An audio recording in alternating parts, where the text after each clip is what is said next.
সেটাই তার জীবনে কাল হবে, সে কি আদৌ কখনো ভেবেছিল? 3 বছরের রিলেশনে একটা ছেলে তার প্রেমিকার সাথে সৎ থাকলে যে কেউ অন্ধের মতো বিশ্বাস করবে।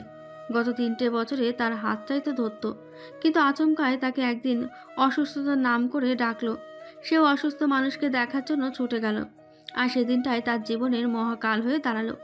ফাঁকা বাড়িতে সে একা ভীত তটস্থ হলেও তাকে বিশ্বাস করেছিল, কিন্তু প্রিয় মানুষটাই আচমকায় তার একান্ত সান্নিধ্য চাইল। সে তার অতর্কিত ব্যবহারে বেশ অবাক হয়েছিল, তাকে ফেলে ফিরে আসার আপ্রাণ চেষ্টাও করেছিল, কিন্তু সেদিন সেটা সে পারেনি। তাকে মানসিকভাবে দুর্বল করে দিয়েছিল একটি কথাই। জানে মন, তুমি চলে গেলে আমি যে শূন্য হয়ে যাব। আমার মন মস্তিষ্ক জুড়ে যে শুধুই তোমার বাস। আজ খুব একান্তে তোমাকে চাইছে এই মন, দাও না একটু সাড়া। আমরা আজ বা কাল এমনিতেও এক হব চিরদিনের জন্য, তাতেও কি তোমার আপত্তি থাকবে? লোকটার কোমল কথায় সে মোমের মতো গলে গিয়েছিল সেদিন। কোশপিন কালেও মনে হয়নি আজকের এই লোকটাই একদিন তার বিরূপ আচরণ করবে, সমাজে চরিত্রহীন বলে পরিচয় করাবে। সেদিন তার বিশ্বাসের সুযোগ নিল, আর তাকে পুঁজি করে দুর্বল জায়গায় আঘাত করলো। পরিশেষে কিনা তাকে রিপ হিসেবে উপস্থাপন করলো, আর ভরা আদালতে বিবৃতি দিল সে আমাকে ঠকায়নি, আমি তাকে ঠকিয়েছি। আমার অনেক ছেলের সাথে এমন সম্পর্ক ছিল, আমার জন্য এসব সম্পর্ক কোনো ব্যাপারই না। ছেলেদের বিছানা যাওয়া আমার জন্য তো আম ভাত। ছেলে বন্ধুদের সাথেও আমার এমন সম্পর্ক আছে, সেটার প্রমাণও আছে তার কাছে। ভরা আদালতে কতটা তুচ্ছতাচ্ছিল্য করলো তাকে নিয়ে। সে নিষ্প্রাণ এক মূর্তিতে আবর্তিত হয়েছিল তখন। ঠক বাস্টার কথায় সে অসারতায় আচ্ছন্ন হয়েছিল সেদিন। নিষ্প্রভ চাউনিতে শেষ এক পলক তাকিয়েছিল সেই ঠকবাজের দিকে। অবিশ্বাস্য হলেও সত্যি, তার বন্ধুদের সাথে করা সেই খুনসুটিময় চ্যাটলিস্ট ভরা আদালতে পেশ করলো। সে হতবাকে মূর্ছিত হলো। বন্ধুদের সাথে হার হামেশায় মজা করে কথা বলতো, কিন্তু তার কখনোই বন্ধুদের সাথে এমন কোনো সম্পর্ক ছিল না। তার বন্ধুরা ভালোবেসে তাকে সুইটার ডাকে। জিসান বন্ধু হলেও অনেক আগে থেকে তাকে পছন্দ করে, সেটা সে জানতো না, কিন্তু সে ব্রেসফ্রেন্ডের বাইরে কিছুই ভাবতো না কোনোদিন। জিসান নিহালকে বলল, আর সেও এই কথাগুলো বিশ্বাস করে নিল। জিসান তার বন্ধুত্বের প্রতিদান এভাবে দিল সেদিন। সে নিহালকে রাগানোর জন্য বলেছিল সে আমাকে ভালোবাসে, আর আমিও বাসি। ব্যাস, ওই 2 শব্দ যথেষ্ট ছিল আগুনে ঘি চালার মতো। নিহাল তার সাথে ব্রেকআপ করে এই কথাগুলো নিয়ে, কিন্তু প্রায় 1 মাস পর ফিরে আসে তার স্বার্থসিদ্ধি উদ্ধার করার জন্য। দীর্ঘ 1 মাস পর ফিরে এসে সেদিন নিহাল কাছে ডেকে নেয়, পাগলের মতো তাকে জাপটে ধরে ওষ্ঠদেহে তার কামুকতার ছোঁয়া বসায়। অন্য কিছু চাইলেও সে দিতে অপারগ ছিল। তার গলায় অথরের ছোঁয়া বসাতেই সে কেঁপে উঠেছিল। এইসব কিছু তার ভালো লাগছিল না, তাই তো সে বের হয়ে এসেছিল তৎক্ষণাৎ। কিন্তু অনেকটাই জোরপূর্বক তাকে এক বাক্য বলেই থামায় নিহাল। সে কিয়ৎক্ষণ থমকে তাকিয়ে থাকে নিহালের দিকে। তার চোখের সামনে মুঠোফোনের ক্যামেরায় বন্দী হয় একটা দৃশ্যে ভেসে উঠল তার আর নিহালের অষ্টদয়ের কামলীলা। সে নির্বাক চিত্তে নিহালের দিকে তাকায়। তার অধর তিত্তির করে কাঁপছিল তখন। নিহাল সেই ভিডিও ফাঁস করার হুমকি দিল তাকে, তবে সে যদি একটা শর্ত মেনে চলে, তবে এই ভিডিওর কথা কখনোই কেউ জানতে পারবে না। তার দেওয়া সেই শর্তের কথা শুনে স্তব্ধ হয়ে যায় সে। কত যখনও এত পরিকল্পনা করে রেখেছে। সে যদি ফারিসকে ধর্ষণকারী হিসেবে তার বিরুদ্ধে মামলা করে জেলে পাঠায়, তাহলে তার এসব হুমকি থেকে শুভ মুক্তি হবে। এমনকি তাকে বিয়ে করবে সে, আর কেউ কখনো জানতেও পারবে না এসব বিষয়। বাহ, কি অসাধারণ তার পরিকল্পনা! আর সে যদি রাজি না হয়, তাহলে এই ভিডিওর থেকেও ভয়ঙ্কর কিছু এডিট করে নেটের কালো কুঠুরিতে ছড়িয়ে দেবে সে। কত জঘন্য একটা লোককে সে ভালোবেসেছিল! তৎক্ষণাৎ সে আর্তনাদ করে ওঠে। নিহালের সামনে নিজেকে ঠিক রাখতে পারল না। নিজেকে বড্ড বেহায়া মনে হচ্ছিল তার। আখির জলে তার চোখ ঝাপসা হলো। কথাগুলো গলার স্বরে দলা পাকালো, বক্ষস্থলে চেপে ধরল সে। ভেঙে গুড়িয়ে গিয়েছিল সেদিন, তাই তো নিহাল থেকে কিছুদিন সময় চেয়েছিল। দিন যত গড়ল তত সে অস্থির হয়ে পড়ল। শেষে ভয়ঙ্কর এক সিদ্ধান্ত নিল, তার মতো মেয়ে মরে যাওয়াই উচিত। কিন্তু আচমকা একদিন ফারিজের ফোন কল আসে, আর সেদিন তার গলার স্বর শুনে অনবরত প্রশ্নের বাণে তাকে জর্জরিত করে ফারিজ। ঠিক বুঝে উঠতে পারল না তার কি হয়েছিল সেই মুহূর্তে। হুট করে সে শব্দ করে কেঁদে উঠল। ফারিজ তাকে অভয় দিল। তৎক্ষণাৎ ফারিজকে তার সবচেয়ে আপন মানুষ মনে হলো, আর চাপা কান্নার কারণ সব উগলে দিল ফারিজের কাছে। আর ফারিজ সেদিন তাকে পথ দেখালো, 2 বাক্যের একটা কথা বলে, হয় মরো নয়তো মারো, আর যদি বাঁচতে চাও মাথা উঁচু করে বাঁচো।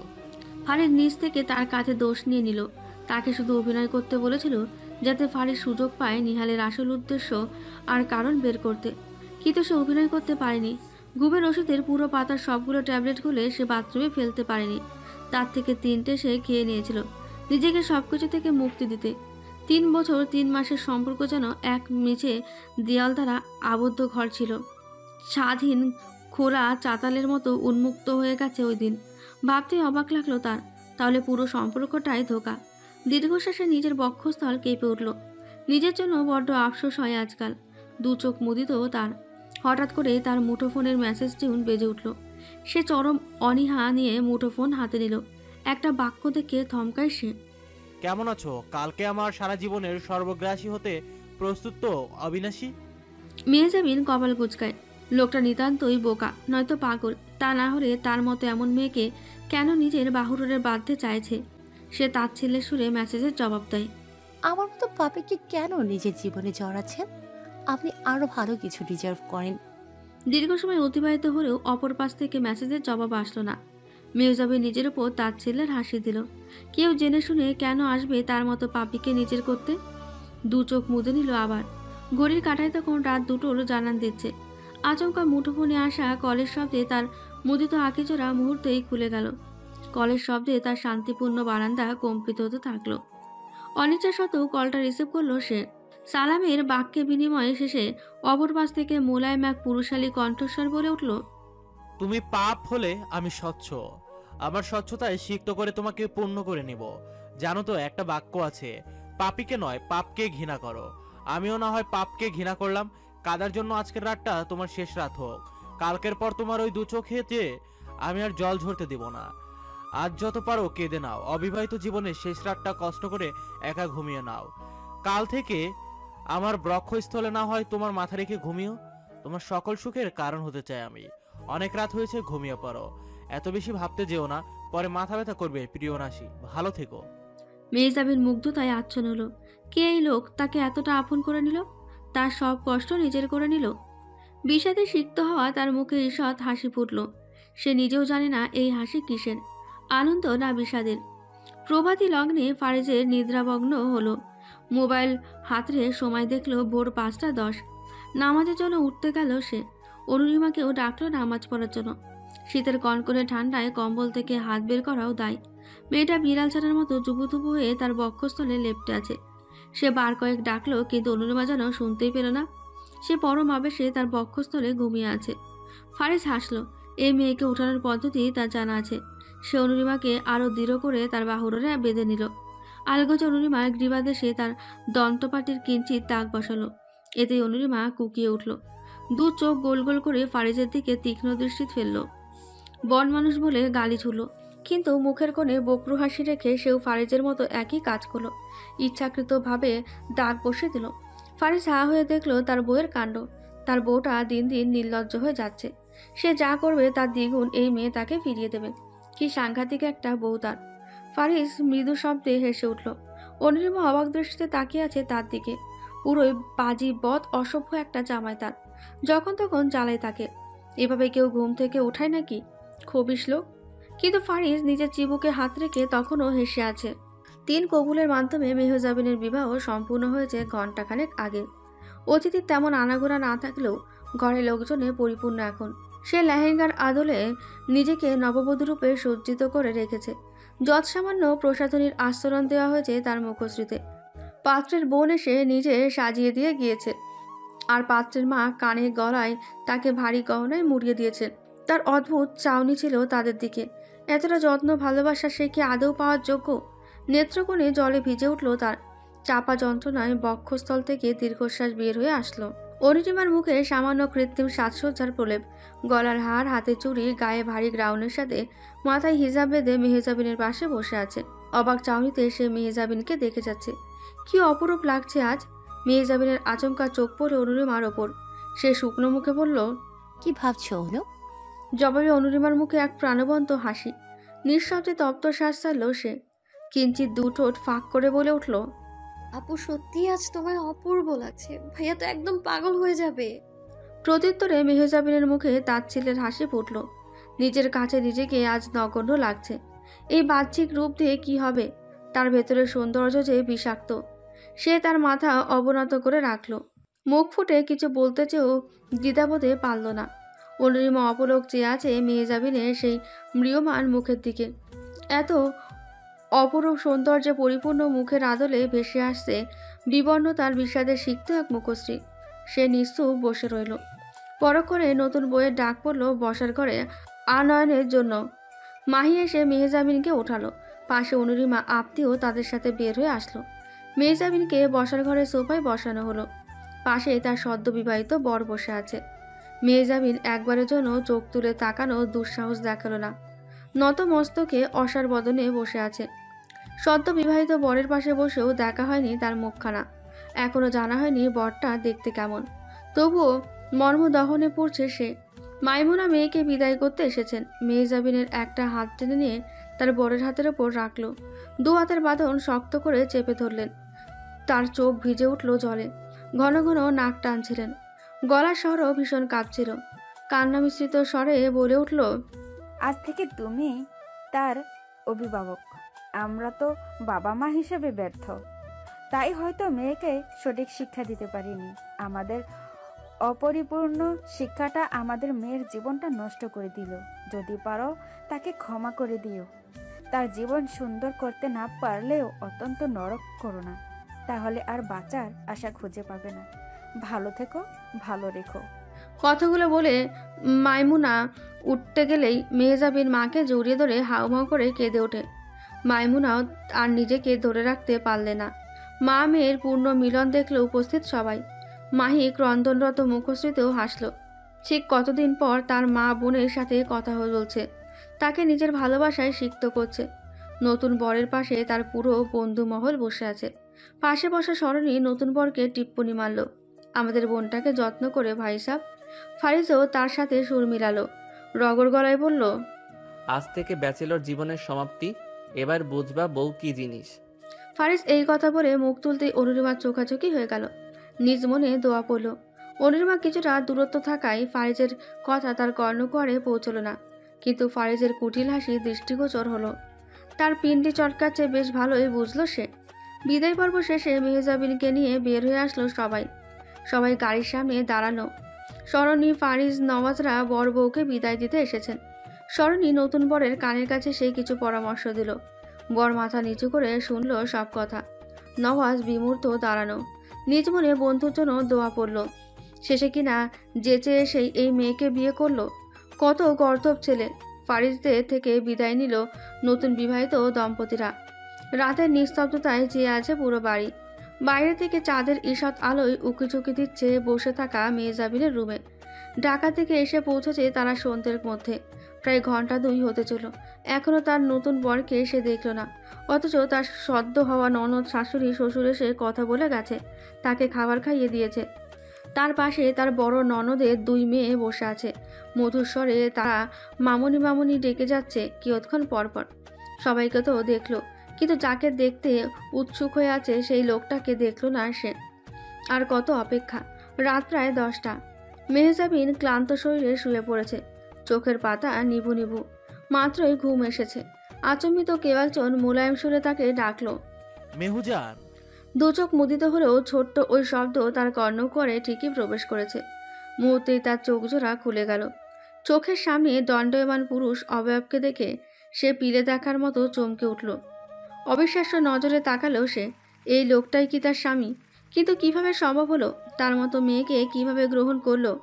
তার মুখশ্রীতে মুহূর্তে লজ্জার সাথে সাথে কৌতূহলও ভর করলো। সে বিস্মিত আঁখিতে তাকিয়ে বলল, স্যার আপনি? শরাফত ভ্রু কুচকালো। বাইরের মানুষ স্যার ডাকবে তাকে, এখন কি তার বউ তাকে স্যার ডাকবে? সে বিছানায় মেহজাবিনের পাশে বসলো। আলগোচে মেহজাবিনের 2 হাত তার হাতে মুঠোবন্দি করলো। মুখের কোণে কিঞ্চিত হাসি রেখে বলল, আমাকে স্বামী হিসেবে পছন্দ হয়নি মেহুজান? মেহজাবিন 2 টানাই পড়ল। তার এখনও মনে আছে সে যখন একাদশ শ্রেণীতে পড়তো, সেই সময় একবার তার কলেজে শরাফতের সাথে দেখা হয়েছিল। সেদিন প্রথমবার এই লোকটার কথায় সে মুগ্ধ হয়েছিল। প্রায় প্রতিদিন সে দেখত শরাফতকে ভার্সিটি যাওয়ার সময়। সে ইচ্ছে করে শরাফত যাওয়ার সময় বাসা থেকে বেরোতো, তাকে পিছু করত। তার কিশোরী বয়সের প্রথম ভালো লাগা ছিল। কিন্তু আচমকা একদিন সে শরাফতকে আর খুঁজে পেল না। এর প্রায় মাস দুয়েক পর শরাফতের দেখা মিলল, তাও কেমন জরাজীর্ণ, যেন গায়ে কোনো জোর নেই। সে কথা বলতে গিয়েও থমকে যায়। দেখতে পায় শরাফত অন্য একটা মেয়ের সাথে আড্ডায় মত্ত। তাই নিজের পায়ের কদমও বাড়িও সেদিন ফিরিয়ে এনেছিল, চলে গিয়েছিল সেখান থেকেই। এর কিছুদিন পর স্মরণীর কাছে তাকে প্রেমের প্রস্তাব পাঠায়। সে রেগে ফুঁসে উঠেছিল সেদিন, রাগে দুঃখে তা প্রত্যাখ্যান করেছিল। এরপর দেখা হলে ইচ্ছে করে এড়িয়ে যেত শরাফতকে। সেদিন সে হেসে উড়িয়ে দিয়েছিল শরাফতকে। এগুলো নিছকই আপনার মতিভ্রম। শরাফত তাকে অনেকবার মানানোর চেষ্টা করেও ব্যর্থ হয়। তারপর শরাফত তার থেকে দূরে সরে যায়। এরপর অনেক খুঁজেও সে শরাফতকে আর পেল না। সেদিন খুব বুঝেছিল শরাফতকে সে রাগে বশীভূত হয়ে প্রত্যাখ্যান করেছিল। সে ভেবেছিল শরাফত তাকে ঠিক মানিয়ে নেবে, কিন্তু হলো উল্টো। তার রাগের অতিমাত্রায় শরাফত দূরে চলে গিয়েছিল। এরপর কেটে যায় 2 বছর। শরাফতকে সে আর খুঁজে পায়নি, কিন্তু একদিন জানতে পারে সে যা দেখেছিল সেটা তার দৃষ্টিভ্রম ছিল। সে নিচকে তাকে খারাপ ভেবেছিল, কিন্তু একদিন ফারিজের সাথে দেখে চমকে যায়। ফারিজ শরাফতকে নিজের বন্ধু বলে পরিচয় দেয়। এতে সেদিন বাকরুদ্ধ হয়ে যায় সে, কিন্তু ততদিনে অনেক দেরি হয়ে গিয়েছে। তখন সে নিহালের সাথে গভীর প্রণয়ে আবদ্ধ। এই সেই শরাফত যাকে সে ভুল বুঝে দূরে ঠেলে দিয়েছিল। তীব্র অনুশোচনায় দগ্ধ হলো সেদিন, কিন্তু সে ছিল নিরুপায়। 2 চোখ ঝাপসা হয়ে উঠল মেহজাবিনের। আচমকা শব্দ করে কেঁদে দিল। শরাফত তার 2 গালে হাত রাখল, মোলায়েম সুরে বলল, আজকেও কি প্রত্যাখ্যান করবে? প্রেমিক হিসেবে খারাপ হলেও আমি স্বামী হিসেবে খারাপ নই, প্রিয় নাসি। মেহজাবিন শরাফতের 2 হাত ধরে অঝরে কেঁদে উঠল। তিরতির করে কাঁপছে তার অধৈর্যরা। কান্নার ফুপানোর আওয়াজে ক্রমাগত বাড়তে লাগলো। শরাফত তাকে বক্ষস্থলে চেপে ধরল। চোখের জল মুছে দিয়ে অশ্রুসিক্ত 2 চোখের পাতায় চুমু খেলো। কড়া হুঁশিয়ারি দিয়ে বলল, একদম কাঁদবে না, ঠিক আছে? আগের মতোই হাসি খুশি থাকবে। আমি ঠিক আগের সেই প্রাণবন্ত মেহুজানকে দেখতে চাই। তিরতির করে কাঁপা গলায় মেহজাবিন বলল, এত দেরি করলেন কেন আসতে? আরো আগে আসেনি কেন? তাহলে তো আমার জীবনটা এমন হতো না। আমি তোমার সূচনায় ছিলাম না, কিন্তু সমাপ্তিতে থাকতে চাই। কিন্তু আপনি তো সূচনায় ছিলেন, শুধু মাঝে ছিলেন না। কেন তখনও এভাবে নিজের সাথে জড়িয়ে নিলেন না? শরাফত কিঞ্চিত অবাক হলো। কি বলছে এই মেয়ে? পাগল হয়ে গেল নাকি?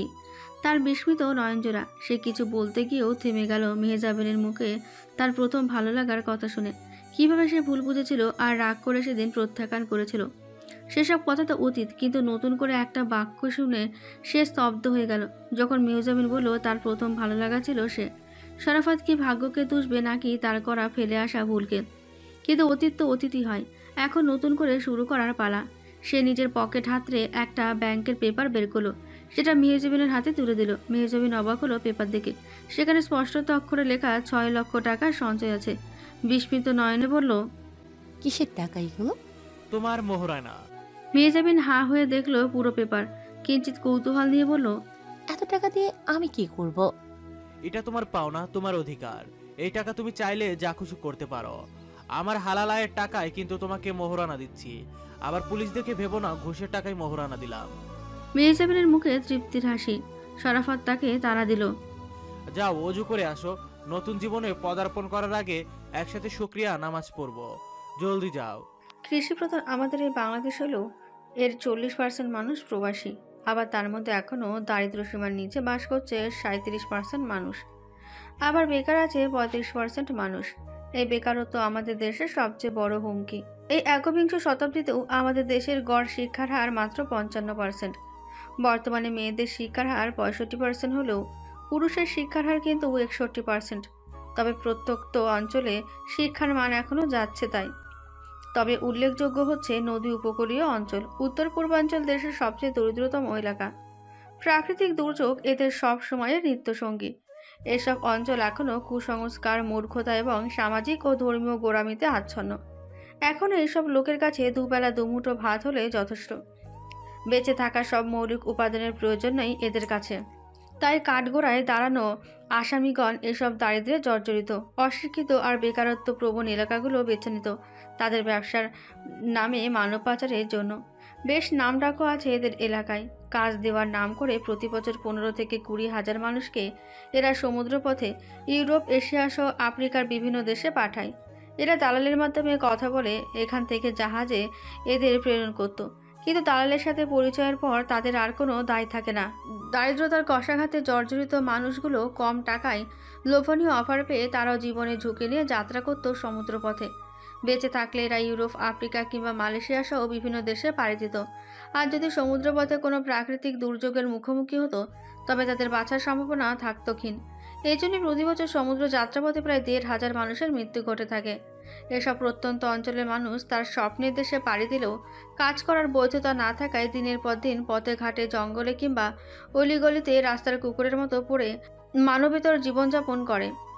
এরকম হাজার হাজার মানুষ পাড়ি জমায় উন্নত জীবনযাপন কিংবা একটা ভালো কাজের খোঁজে, অথচ সেখানে গিয়ে তাদের খাবারও জোটে না দুবেলা। তা তাদের অজ্ঞতাকে পুঁজি করে এসব মানুষরূপী অমানুষগুলো প্রতি বছর বাংলাদেশ থেকে হাজার হাজার মানুষকে কাজের নামে প্রতারিত করে যাচ্ছে অবলীলায়।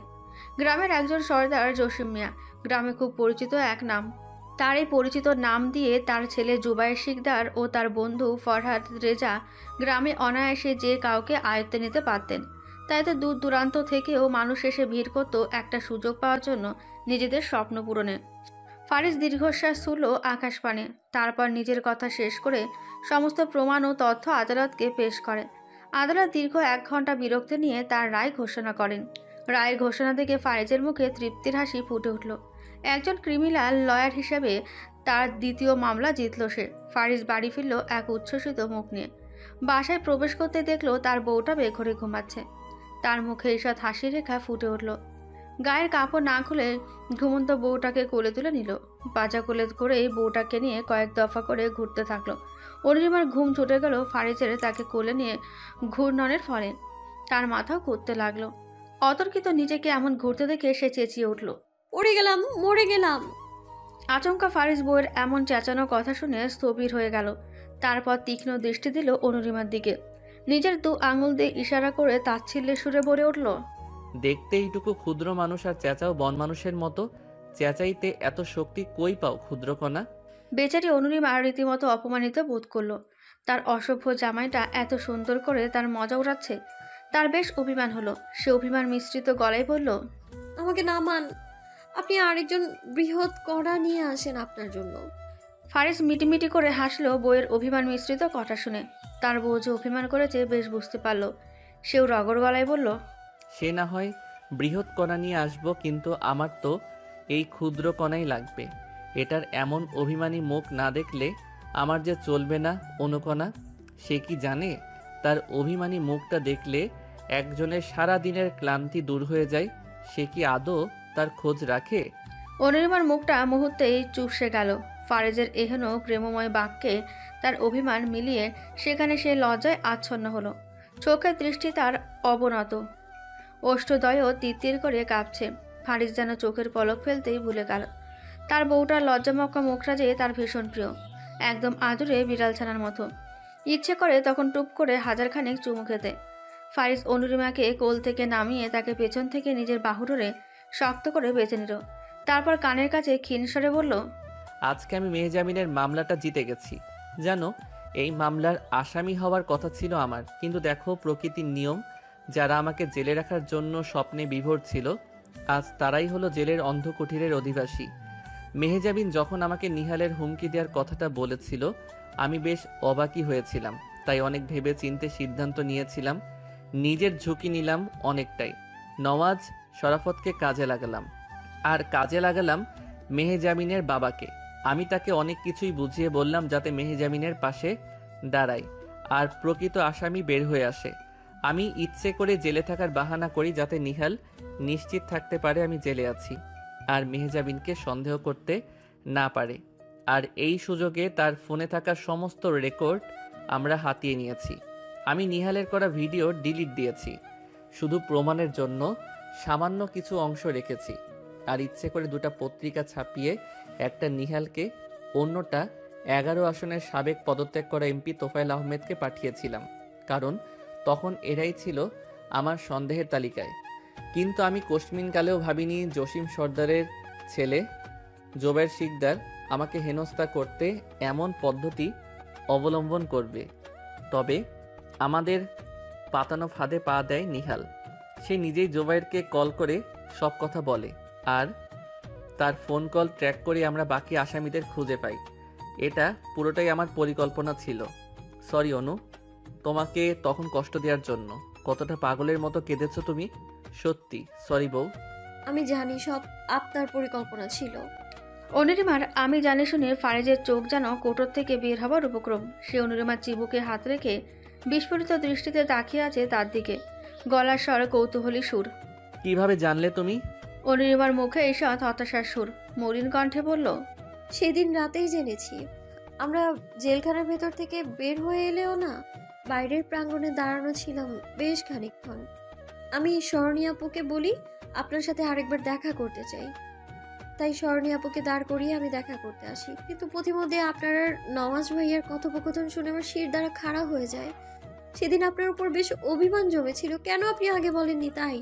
খুব কষ্ট পেয়েছিলাম আমি তখন, জানেন। তাই আমি ইচ্ছে করে আপনার সাথে দেখা করতে যাইনি। আমায় মাফ করে দিন আপনাকে ভুল বোঝার জন্য। ফারিজ মুচকি হাসলো। অনিরিমাকে দৃঢ় বাঁধনে আবদ্ধ করে বলল, তুই মাপ চাইতে হবে না, আমারও ভুল ছিল। তবে আমি তোমাকে বলিনি একটা কারণে। আমি চেয়েছিলাম আমার পরিকল্পনা সফল হওয়ার পর তোমাকে জানাতে, তাই বলিনি। আর এই মামলাটা জটিলও ছিল, যাতে কেউ বুঝতে না পারে, তাই কারোর সাথে আলাপ করিনি। তুমি ছোট মানুষ, তাই এসব নিয়ে বেশি ভাবিনি। সরি বউ, সত্যি বলছি আর কখনো এমন ভুল হবে না। তোমার উকিল সাহেবের এবার থেকে সব কথাই শেয়ার করব। তোমাকে না বললে আর কাকে বলবো বলো? একটাই তো বউ আমার। অনিরিমা অনুশোচনায় ফারিজের বক্ষস্থলে মুখ লুকালো। আজকে তার ভীষণ লজ্জাও করছে। সে সত্যি ভাগ্যবতী, ফারিজের মতো একটা স্বামী পেয়ে। তার জীবনটায় সার্থক পরিপূর্ণ আজ। এদিকে খুশিতে গদগদ করছে শরাফত। অবশেষে চরম শাস্তির ব্যবস্থা হয়েছে এই আসামিদের। জসিম মিয়া, তার ছেলে জোবাই শিকদার সহ তার বন্ধু যাবজ্জীবন কারাদণ্ড ভোগ করবে। অপরদিকে নিহালের 14 বছরের কারাভোগ দিয়েছে আদালত, আর সলিলের 5 বছরের জেল। তার চোখে মুখে তৃপ্তির হাসি। তবে সবচেয়ে আনন্দ তার তৃপ্তি তো সেদিন পেয়েছিল, যখন অকপটে মেহজাবিনের সত্যিটা তার সামনে এসেছিল। মেহজাবিন অযোধ্যারায় কেঁদেছিল তার বাহু ধরে, আর তার চোখে চোখ রেখে বলেছিল, আমার আর নেহালের মাঝে কখনোই শারীরিক সম্পর্ক ছিল না। সে জোর করে আমাকে একবার অষ্টদয়ে তার কামুকতার ছোঁয়া বসিয়েছিল, আর ওটাই ছিল আমার জন্য অনাকাঙ্ক্ষিত। এরপর আমাকে দ্বিতীয়বার ইমোশনাল ব্ল্যাকমেল করে তার স্বার্থ সিদ্ধির জন্য ছুঁয়েছিল। কিন্তু এর বাইরে ওর সাথে আমার আর কোনো সম্পর্ক ছিল না। কিন্তু ও আমাকে এমনভাবে উপস্থাপন করেছিল যে আমি আর ও বিছানা শেয়ার করেছিলাম। আমার নামে হাজারটা মিথ্যে ছড়িয়েছিল, এমনকি আমার ফেক ভিডিও বানিয়েছিল, যার কারণে নিজেকে নির্দোষ প্রমাণ করার মতো কোনো উপায় জানা ছিল না। আচ্ছা, আপনি আমাকে বিশ্বাস করেন তো? শরাফা স্তব্ধ হয়ে গিয়েছিল মেহজাবিনের এমন কথায়। অথচ মেয়েটার নামে একটা নয়, সহস্র মিথ্যা ছড়ানো হয়েছে শুধুমাত্র নিহালের শর্ত শোনেনি বলে। আর সে নিজেকে নির্দোষ দাবি করতে এই বাজে পন্থা অবলম্বন করেছে, যাতে আদালতে বলতে পারে তার আর মেহজাবিনের মধ্যে ঘনিষ্ঠতা ছিল। তা তাদের দুজনের ইচ্ছেতেই হয়েছে। তপ্ত শ্বাস ছাড়ল শরাফত। তার মেহুজানকে কতটাই হেনস্থার শিকার হতে হয়েছে, সমাজ থেকে কত খারাপ ভাষায় গালি দিয়েছে, কিন্তু সে সব কিছুকে তোয়াক্কা করে নিজের ঘরণী করেছে এই মেয়েকে। তার পাশে দাঁড়িয়েছে, দিয়েছে নিজের স্ত্রীর মর্যাদা। না, সে কোনো ভুল করেনি। সে সত্যিই সার্থক কাজ। প্রকাণ্ড মাঠের সূক্ষ্ম জমিনের মধ্যস্থলে প্যান্ডেল টাঙিয়ে খাবারের ব্যবস্থা করা হয়েছে। পুরো গ্রামে নেমন্তন্ন পাঠিয়েছে শরাফতের বাবা শরীফুল। আর বাদবাকি সব কিছু শরাফত তদারকি করছে নিজে দাঁড়িয়ে থেকে। তার বাবা বেশ হাঁপিয়ে গেছে এই বিয়ের দাওয়াত পৌঁছাতে গিয়ে। বিবাহ সম্পূর্ণ হওয়ার ঠিক 20 দিন পর এই বৌভাতের আয়োজন করেছে। সেটা নিয়ে অনেকের মধ্যে ছিল বেশ কৌতূহল, এতদিন পর কেন এই আয়োজন। কিন্তু শরাফত অপেক্ষা করেছিল মেহজাবিনের মামলার রায় ঘোষণার। তাই তো রায় ঘোষণার পরপরই এই বিশাল বৌভাতের আয়োজন করেন। এই 20 দিনে মেহজাবিন একবারের জন্য ঢাকায় তার বাড়ি ফিরে যায়নি। শরাফত বেশ কয়েকবার বলেছিল, তুমি ঢাকায় যাবে। মেহজাবিন উত্তরে শুধু বলেছিল, ঢাকা শহরের বাতাসটা বড্ড বিষাক্ত এসপি সাহেব, সেখানে ফিরতে চাই না আর। আপনার বাহু ধরে শেষ নিঃশ্বাস পর্যন্ত থাকতে চাই, রাখবেন তো এসপি সাহেব? জবাবে শরাফত মুগ্ধতার হাসি উপহার দিয়েছিল নিজের প্রিয়তমাকে। নিজের বাহু ধরে রেখে সেও সাহস জুগিয়েছে তার অর্ধাঙ্গিনীর। প্রত্যুত্তরে তারও কণ্ঠস্বর ছিল উচ্ছ্বসিত। যে শহর তোমার জন্য বিষাক্ত, সে শহর আমার জন্য নিষিদ্ধ হোক, প্রিয়নাশী। প্যান্ডেলের সামনে দাঁড়িয়ে নিজের একান্ত ব্যক্তিগত বিষয় স্মৃতিচারণ করল শরাফত। তার আর মেহজাবিনের সম্পর্ক যেন অটুট থাকে। সে এই দোয়াই করে এখন। মেয়েটাকে সে আর চোখের জল ফেলতে দেবে না। আচমকা অদূরে তাকাতেই তার প্রিয় বন্ধুদের গাড়ি বহর দেখতে পেল। স্মরণী ও তার হাজবেন্ড নওয়াজ আর সাথে মেহজাবিনের পরিবার এক গাড়িতে করে ঢাকা থেকে এসেছে। সে হাসি খুশি সবার সাথে কুশল বিনিময় করে বাড়িতে প্রবেশ করতে বলে। এর কিছুক্ষণ পরে আসে ফারিজ অনুরিমা সহ তার পরিবারের সবাই আসছে একসাথে নিজেদের গ্রামের বাড়ি থেকে। শরাফাত পুরো বন্ধু মহল নিয়ে এক টেবিলে খেতে বসেছে।